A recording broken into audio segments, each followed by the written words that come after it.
fabulous. You must be dangerous because they have our chairs about 6 feet apart. I know, it's like... Maybe they're just worried because last year I did wrestle Gail Kim and I did win. I don't know if anybody saw that. I won, didn't I? But how are you? How are you enjoying Liverpool?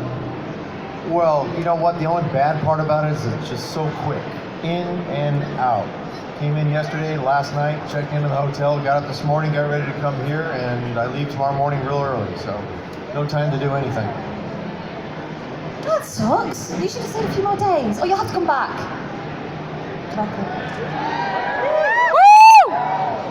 Yeah, apparently there's some kind of rumor going around that this might be my last time here. Has anyone heard that? Yeah. I don't know where it came from, but not me. Hey! You heard it on here, ladies and gentlemen, on stage. But I mean, the championships that you have won, the respect that you have from people, being voted like the favourite wrestler, you know, how did it all begin for you? And did you ever envisage a career being, because you didn't want to go into wrestling initially, did you? Did I read that right? No, well, the deal is I grew up in Southern California in a little small town. We didn't have pro wrestling on TV, so I didn't know what it was. That's probably what you've heard. So the fact that I ended up a pro wrestler for these 33 years now is like next to impossible, but it happened. Did you ever, like, you know, when you think back to when you first started, did you ever think it'd get this massive, your career? No, you know, when I was a kid, I always pictured myself in front of, you know, large crowds, you know, tens of thousands of people inside of stadiums, and you know, but in California, in the United States, you know, it's football, it's baseball, it's basketball. So I thought it was going to be maybe one of those sports. I would have never guessed wrestling, of course, because I didn't know what wrestling was until, you know, I co-owned a gym, a health club in Southern California, and this big dude with blonde hair would come into the gym, and the gym would freak out, and people would say, "Don't you know who that is?" And I never knew who it was, and it's Hulk Hogan. And so, yeah, boo, huh? All right, enough of that. Next. I mean, what I said basically was, I know that there are so many of you guys who are really big fans, so let's go straight to the questions if that's okay with you. So, who here has, I'm sure there's loads of you. I love it when I see all the hands go up. Right, Jean-Luc, have you got the, where's Jean-Luc? Oh, he's there! Oh, yeah, Jean-Luc, the amazing Jean-Luc on the microphone, huge wrestling fan, and he'd like to ask a question first. How you doing, Sean? Go ahead. What's your favourite match in WCW? I don't think I have just one. You know, the Clash of Champions, when I wrestled Ric Flair for the first time, that's the match that put me on the map, really, I believe. And then the first time I won the world title against Ric Flair in Baltimore. Sean, I'm answering your question. I expect your attention to be right here. Sorry. He asked the question and he's going like this. Sorry, I was just looking out for people who... All right. Did you get my answers? What did I just say? There's not one match that you could pick immediately. Okay, which ones did I pick? He's trying to work while Clash of Champions, Ric Flair, Great American Bash, Ric Flair, both world title matches, yeah. So, yeah. He's doing such a good job making sure You're that doing people great, get, Sean. like, Just give me a hard questions. time. Thank you. It's even more scary with the face paint, isn't it? Right, so if you want to go for a question. Hi, sorry, the thing is that your run in the WWE was very brief, and a lot of people argue it might have not been your best run because of how it played out. Are you satisfied with how it played out, or do you feel like it could have been better, in your opinion? You know, I don't have any regrets at all, except for, you know, the last match that I had against Seth Rollins for the WWE World Title. I got hurt. That's the only bad thing, you know. And I don't have any regrets on how anything happened and the way it happened and all that. When I look back and when I talk to wrestling fans, they talk about DX and NWO and Triple H and you know, WrestleMania, and it was a surreal moment filled with nostalgia that, you know, I think everyone loves, and that's what most people talk about. That's what I remember. So, you know, no regrets, all good memories for me. Can I just have one last question, please? Go on, quickly though. Okay, do you? So where of all the places you visited in the world throughout your wrestling career, which places is the most favorite that you wrestled in, that you met the fans and everyone? Man, you know, I think one of the top spots for me of all was probably Liverpool. You know. Okay, I'm being sarcastic. Okay. You know, if I'm talking, Germany was always really good for me. The fans always really liked me in Germany, and it depends on what era. You know, Joker Sting, people in the UK seem to really like Joker Sting, especially London. Chicago was always a really good town for me. Baltimore was a good town. Seattle, you know, I had lots of good towns like that. So, okay, thank you for this opportunity. Thank you. What was it like playing with Hulk Hogan? What was it like doing what with Hulk Hogan? With Hulk Hogan. Hulk Hogan's. Multiple Hogans. Many Hogans. Yeah, what was it like wrestling with Hulk Hogan? Well, you know what? It was kind of cool because he was, and still is, he's like the biggest, one of the biggest names in the history of pro wrestling. So for a guy like me to end up in the ring with him and to wrestle for those big world title matches on the big pay-per-views, I mean, it says a lot. And especially when you go back to the beginning when he would come into my gym that I co-owned and didn't know anything about wrestling, and everyone knew who he was except for me. And to think that, you know, all those years later, I would actually be wrestling this true icon, an amazing thing. The question just back. Hi Sting. During your wrestling career, what's been your toughest opponent? You know, I think Kurt Angle, I've always said Kurt Angle is one of the toughest opponent for me. Kurt, you know, they call him the Machine, and he really is a machine. Physically, of all the matches I ever had, Kurt, he took me to my physical limits every single time, so, yeah.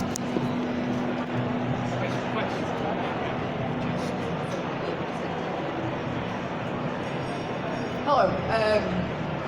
Mine's kind of two parts. So one, it's more a personal thing where I've just started training in professional wrestling with Future Shock, and I was wondering if you had any advice and tips for, you know, anyone starting in that profession.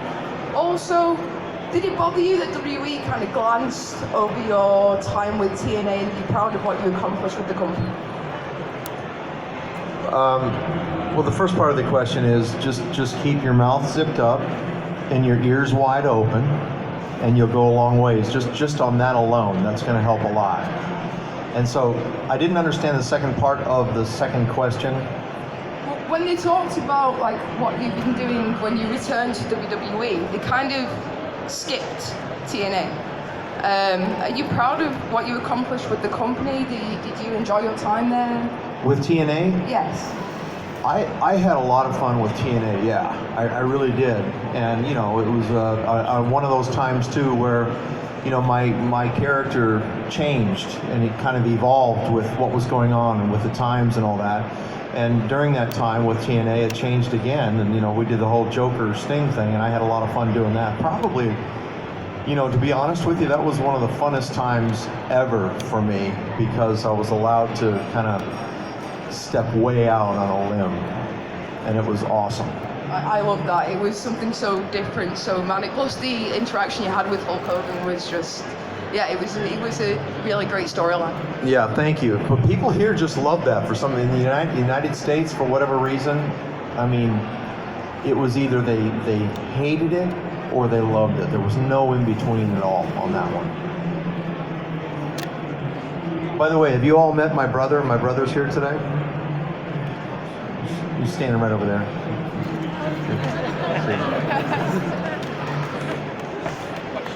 Hey, bro. Yeah. Hi there. My dream match, like I said to you earlier, was always you against The Undertaker. When you came to WWE, was that match ever considered by Vince McMahon, or does he have any thoughts on that match, or why it never happened? Well, I've never had a personal conversation with Vince about that match. We were always busy doing other things at the time, and it's something that, you know, I think the whole world knows. I've always wanted to have that match. I honestly don't know where Undertaker stands on that, but as far as what Vince McMahon may or may not have wanted, I do not know. And I don't have a good answer as to why the match never did happen, but, you know, I wish it would have.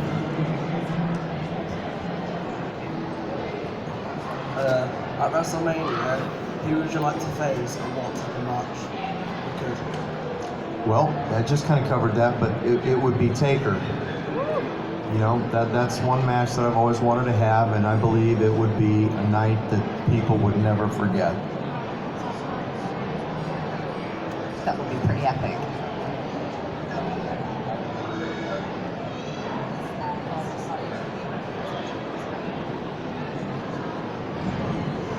Hello, I just really... Nature Boy. Nature Boy again, yeah, sorry. Woo! Sorry, I had to get that in. Throughout your career, you've had a lot of different kinds of characters, and you've evolved over the years to always make yourself relevant. I just wondered, I've loved your entire career, but I particularly enjoyed when you've done Joker's thing, as you mentioned about being in London. But is there a specific kind of period that you thoroughly enjoyed more than any other, or a particular style that you had freedom with?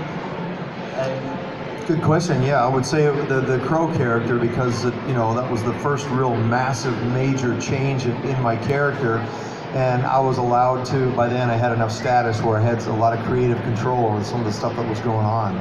So I was able to be creative and let my own creative juices flow, and not just for myself, but really for everybody, for Kevin Nash and Scott Hall, the NWO, Hulk Hogan, the whole thing. So in the beginning it was great. You know, we were a well-oiled machine, and no one had any hidden agendas, and it was a great time. And I look back, and I had probably the most fun during that period. Thank you.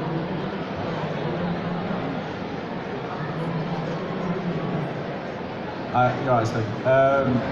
Obviously, you being here is incredible, and it's just an absolute honour to see you here in the flesh. You know, childhood hero of mine, and what I wanted to basically ask: do you think the main event Mafia would work in WWE, and the current roster? Who do you think could be in it?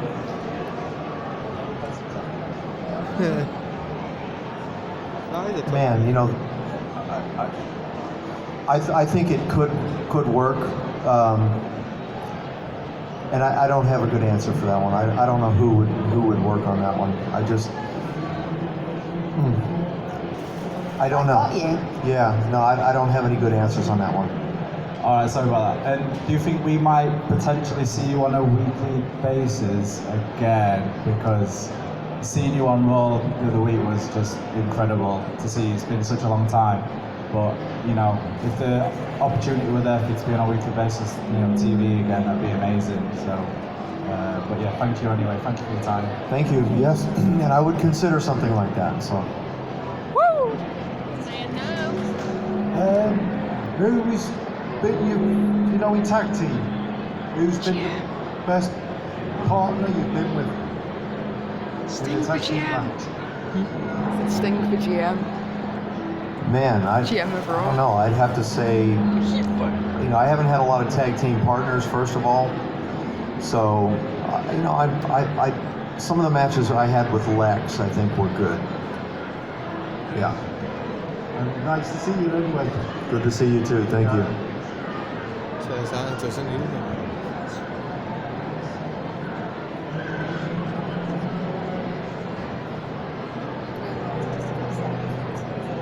Hi, Sting. Yes. Can you hear me?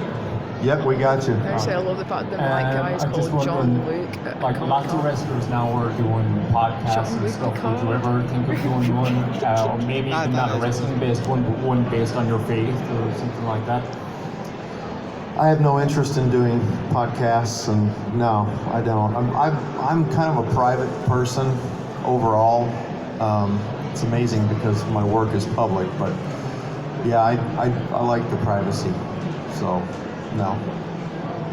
And is there anybody during your WCW run or TNA run that you missed out on wrestling that you never got the chance to? We know you always wanted the match with Undertaker, but was there somebody in WCW or TNA that you missed out on?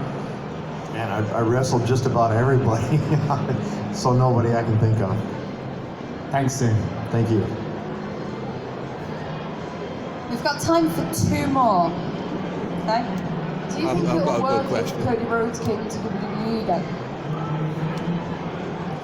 I sure do. I mean, yeah, he's creating a lot of stir doing what he's doing and how he's doing it. So I know him coming back to WWE would, if it was done right, it would be pretty darn big. Yeah. Hi, Sting. Hello. What was the question? Just want to say, what was the inspiration for his face paint? Because it's reminiscent of Swedish black metal. You are my favourite wrestler from... It originally started off as 2 quick questions. One was the Dark Avenger. And then after that, it kind of the face paint kind of changed when he was shown because things had the Joker makeup, etc., etc. It's inspired by different films. Are there any stories that you can share while on the road? It does look like the Swedish black metal stuff, doesn't it? As far as my proudest moment, you know, that first Clash of Champions with Ric Flair, you know, to be in a storyline with him to begin with, not to mention for the world title, and it being Ric Flair of all people, that was huge for me. And again, it was the match that put me on the map. And if that match didn't happen, you know, maybe things would have gone completely different. So I give that match a lot of credit. And you know, then the first time I won the world title against Rick. It was against Rick both times, and because that kind of set the precedent for the rest of my career, it seems. So, second part of the question again? Oh, road stories or whatever? That you can share with us. Yeah, that I can share. There are not many that I can share. Some of them I've already told. Let me think on that one for a minute. All right? Because there were 2 quick questions, we've just got one last question here. Hi, Sting. Matt. It's been amazing to meet you today, an honour. Just to add to the Undertaker match stuff, I just wanted to know if you had anything in your head, just anything you had in mind in terms of story, what you wanted to plan with Undertaker, in terms of whether you'd be using the whole lights and going out and all that sort of thing. There would definitely be a lot of mirrors, sort of stuff. Smoke and mirrors for sure, absolutely. Would you do like a three match, like 1 way, 2 ways sort of thing? Or no, just a 1 match. Just a 1 match, yeah. And a lot of smoke and mirrors stuff, but it would be smoke and mirrors like nobody's ever seen before. I promise. It's awesome. It would be very, very cool. Again, a night that no one would forget. So. Thanks so much. Do you know what is absolutely lovely, and this must be amazing for you? The reaction from the men in particular who were speaking to you, their eyes are sparkling. They're like, "You're my hero." That must be amazing, and everybody here is just so happy that you're here.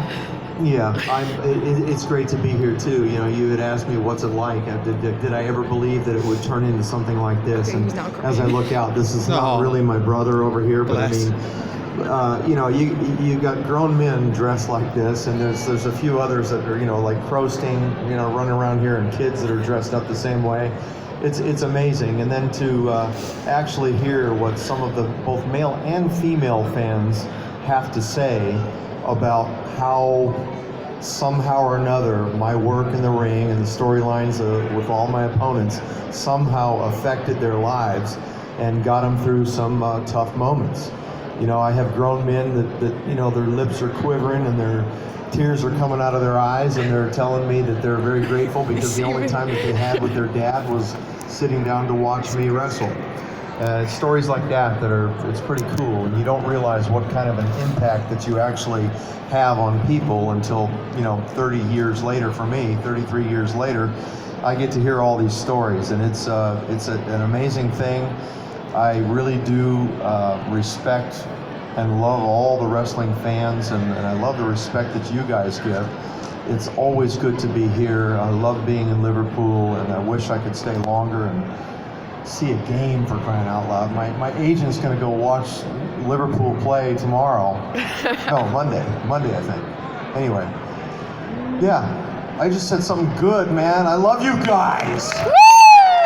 Okay. Ladies and gentlemen, what a career, what a guy. I want you to go nuts, Liverpool. Give it up for Sting! Thank you.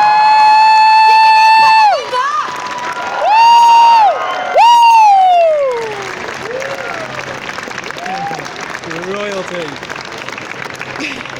Isn't he awesome?